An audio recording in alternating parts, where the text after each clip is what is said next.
గుర్తుపెట్టుకోండి. భార్యలు ఎప్పుడు భర్తకు విధేయత చూపించారంటే వాళ్ళు దేవుడికి విధేయత చూపించడం నేర్చుకున్నప్పుడు. పిల్లలు ఎప్పుడు తల్లిదండ్రులకు విధేయత చూపించారంటే వాళ్ళకి దేవుడికి విధేయత చూపించినప్పుడు, నేర్చుకున్నప్పుడు. సంఘస్థులు ఎప్పుడు పాస్టర్ గారికి పెద్దలకి విధేయత చూపించారంటే వాళ్ళు దేవునికి విధేయత చూపించడం నేర్చుకున్నప్పుడు. ఇక్కడ ఇంకో మాట కూడా చెప్పాలి, భర్తలకు కూడా చెప్పాలి. భార్యలు నీకు విధేయత చూపించాలని తమరు అనుకుంటున్నారే, తమరు దేవుడికి విధేయత చూపిస్తే తప్ప తమరికి భర్త స్థానం దొరకదు.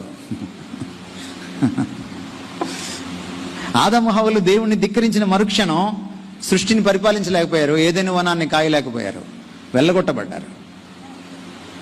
The moment the husbands, the parents, the bosses, the pastors, the elders disobey God, they cannot have the right to stay there. భర్తలైనా, పాస్టర్లైనా, పెద్దలైనా, తల్లిదండ్రులైనా, ప్రభుత్వం అయినా, అధికారులైనా దేవుడికి లోపడకుండా వాళ్ళు అధికారాన్ని అభ్యాసం చేయలేరు. విధేయత యొక్క గొప్ప ఆశీర్వాదం ఏంటో తెలుసా మీకు? నువ్వెంత విధేయత చూపిస్తే అంత అధికారం దక్కుతుంది. యేసుక్రీస్తు వారు ఎంత విధేయత చూపించాడు?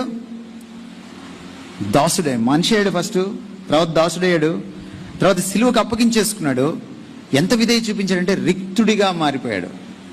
మీకు అర్థమైందా తెలుగు? రిక్తుడు అంటే ఏంటి?